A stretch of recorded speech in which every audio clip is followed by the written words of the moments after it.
welcome to Fit After 40 Women's Fitness and Health Revolution podcast.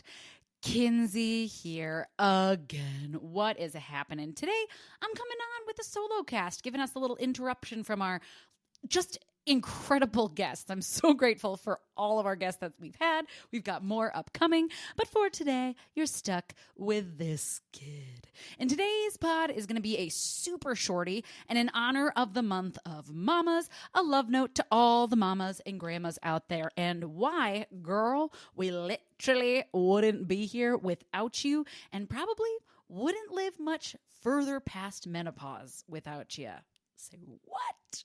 So when it comes to why the heck we have menopause in the first place, Dr. Jen Gunther, author of The Menopause Manifesto, a must read for every single body with ovaries, and honestly, every single body to understand every single body with ovaries, and a personal hero of mine, Dr. Jen. She does a supremely solid job of raising the right question. She states in her book, the question should not be why does ovarian function and consequently fertility have a hard stop at around age 50, which, just side note, this isn't that much unlike our chimpanzee counterparts, I might add, who have shown to go through menopause on a similar timeline, but don't have a robust post-reproductive lifespan like human. She does a really good job of pointing out that looking at menopause as a state of ovarian failure is a very patriarchal view on it. I just listened to a whole other podcast that I'm blanking on where I listened to it now, but her whole thesis was we need to stop thinking of menopause as a gynecological issue solo, like period, stop. Yes, it is because our reproductive hormones are changing and they're going offline in terms of our ovaries. However, it doesn't just affect our reproductive parts, right? It affects every single part of our body. It increases cardiovascular risk. It decreases muscle and bone. It affects every part of the system. And to think of menopause as simply a gynecological issue is really missing the boat on why it is so stinking important for people to be so knowledgeable about what happens, what's changing, and why I'm so proud of all of you for listening. And like I said, that idea, that thesis of menopause is not just a gynecological issue, while it makes total sense, right? We've talked all the time on this podcast about how we have estradiol receptors everywhere in our body because it affects every system. I didn't think of it in those terms, and that just was like a light bulb going off for me and made a really big switch about how I'm going to approach talking about it with people in general too, because I think you hear that and you're like, but wait, what do you mean it's not just gynecological? We go to our OBGYN, right? But we should also have this whole team alongside of us. Did I get sidetracked already? Who little old this kid? Anyway, back to Dr. Jen. She states instead, the question we should consider is how did women become so physically successful that they began to live beyond their reproductive capacity? Whoa, I am obsessed with that. Physically successful, right? Because men technically don't lose their fertility, but we do. And if we are approaching our reproductive cycle from what it is, a biological cycle that helps to reproduce, once that time's up, in theory, like so many other animals in the kingdom, the animal kingdom, in the kingdom of, I don't know. Anyway, point is, most animals don't go through menopause and don't live past their reproductive years, right? So why? Why are women so physically successful as they begin to live beyond their reproductive capacity? That is pretty nuts. So while there are several hypotheses, my favorite, and Dr. Jen's, one which is well-backed and the subject for our May is for Mama series, in case you didn't know that this is happening. I didn't really do a great job of promoting this, but I was like, oh, we've got pelvic floor, we've got prenatal, postpartum, grandmother hypothesis. Okay, we're just turning this into a May is for Mama series. We're talking about the grandmother hypothesis. Dun, dun, dun. I wish I had like a Foley artist here to like crash, bang, ha, woo. So the grandmother hypothesis. Grandmother hypothesis posits that ancestral females benefited by retaining their strength, as their fertility declined. Let's say that one more time. Grandmother hypothesis posits that ancestral females benefited by retaining their strength as their fertility declined, which enabled them to assist their daughters in caring for their children. The benefit of their longer survival was an increase in her daughter's fertility and the long-term benefit of the kiddos. There are several studies that have done a pretty cool job of backing up this hypothesis. Again, there are other theories out there, but it's grandmother hypothesis day. So the first hard evidence for the grandmother hippopotamus hypothesis was presented by Kristen Hawkes, who is an anthropologist at the University of Utah, who was studying the Hadza people, a group of hunter-gatherers in North Tanzania. It was here that she noticed how stinking productive these postmenopausal women were in helping take the burden off the mothers, particularly when it came to gathering food. Like, these ladies were hustling. And while it's true that hunting is a part of a hunter-gatherer tribe, duh, Kinsey, it's in the name, hunting, as anyone who has hunted knows, is a far less reliable food source, which oftentimes means that meals rely heavily on the women's ability to gather.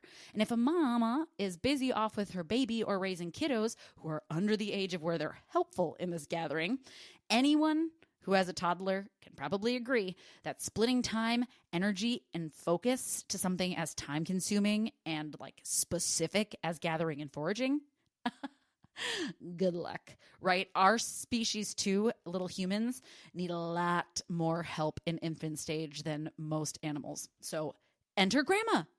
But the studies, they didn't stop there. They just sort of encouraged them, right? In a next study was that in 1608, French Catholic priests in what is now present-day Quebec began to record every birth, death, and marriage in their parish.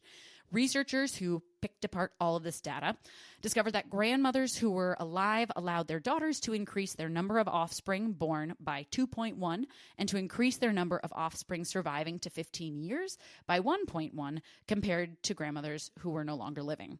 This study helped to fine-tune Hawkes' initial research by allowing comparisons by proximity to Grammy, aka seeing how success was higher for those who lived closer, right? It takes a village to raise a kid. That didn't come out of nowhere.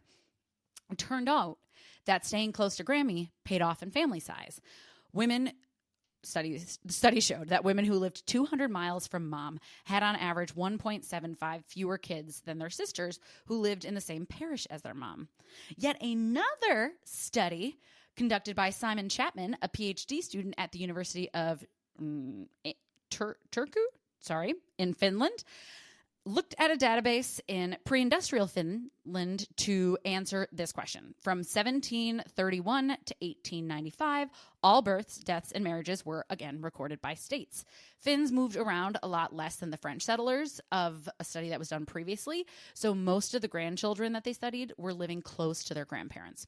This study did come with a caveat. While it did show that grandmothers were indeed very helpful, they started to discover here that there was a correlation with the age of the Grammy and the age of the kids, where they found that the most help came from grandmothers under the age of 70 when the children were younger, which, again, when we're looking back at Hawkes' initial research, kind of tracks, right, where she was saying the grandmothers are really helpful when the mom is too busy taking care of like a newborn or all those kids running around before they're really able to be helpful. So grandmas, right? They're pulling out the big foraging guns when mama is the most busy with the littles. And I don't know about you, but I think this is so stinking cool. Grandma's literally helping human tribes to survive, not just in little infant life expectancy, but also in calories for the rest of the tribe to exist.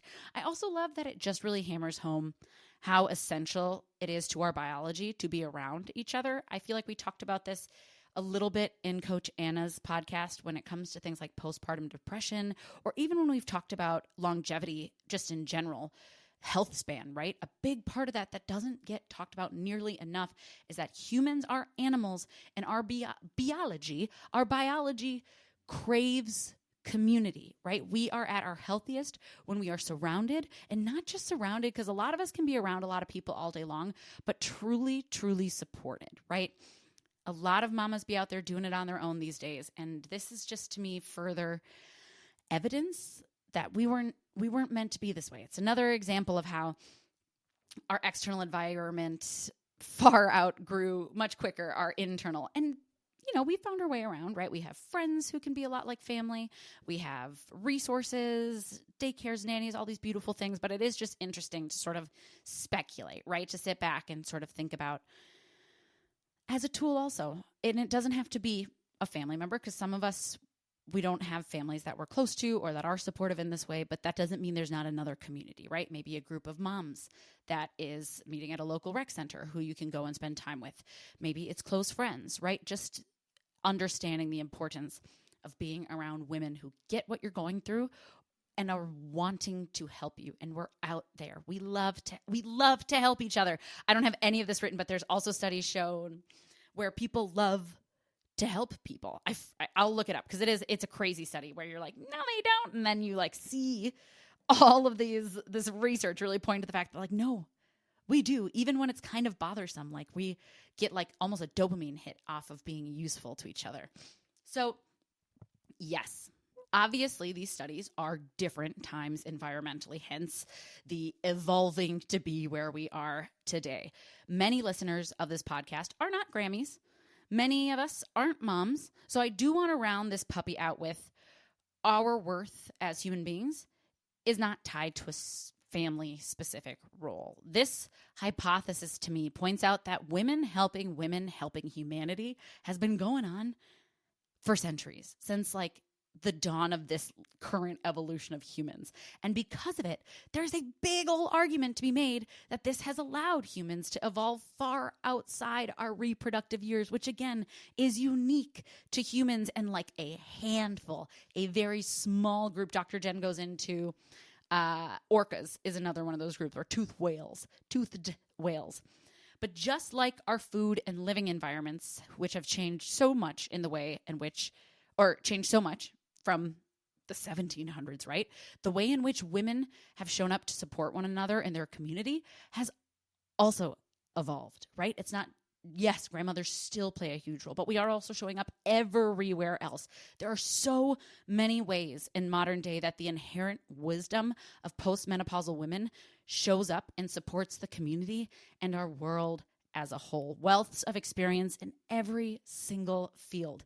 In the workplace, using past experience to cut through BS and level up companies through tried and true experience.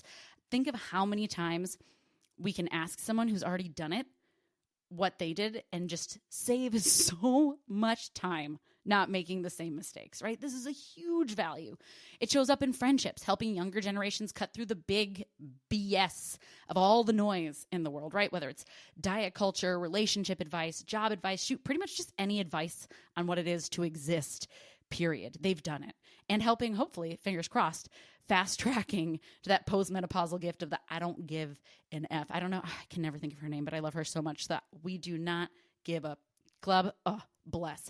In advocacy, holy cow, are women in postmenopause going to save the world? The amount of women 50 plus who are on the front of our picket lines in Minnesota during the ice raids, the 80-year-old woman in my parents' building who still gets groups of people together to stand on street corners weekly to fight ICE, to fight for fundamental human rights. The 72-year-old in Fit After 40 who spends her afternoons cleaning up the Mississippi riverbank and her Saturdays delivering food to people who can't leave their homes. My 6-year-old neighbor who is literally currently rallying the entire community around protecting our park from buildups. Like, not just like, hey, here's an email chain, like 4 months has been like, hey, have you guys seen this? Have you signed this? Can you do this? We got to do this. My mom, who I have watched whistle blow in not one, but 2 university systems, not to mention who is the most hands-down loving human being I know, the walking, talking definition of human goodness and compassion, who is my personal North Star for if something bears integrity or if something demands change, demands that I stand up and I go against the grain, even if it means it's going to be uncomfortable and it's going to be hard. You are powerful. Whether or not in 60 years the grandmother hypothesis gets fully debunked, I think it's absolutely deniable that women are powerful. Why else would the patriarchy fight like hell to keep us small, to keep us quiet, to keep us in our place? You are powerful. And when you embrace your power, when you embrace your voice, when you embrace the gift that only you can bring to the world, you are helping others to evolve in a million different ways because you are powerful and there is only one you and only you can bring what you have to this world. Do not let anything shy you away from sharing it. Your gift is how we move forward. Hi. So, okay. I am just flabbergasted by you. You are amazing.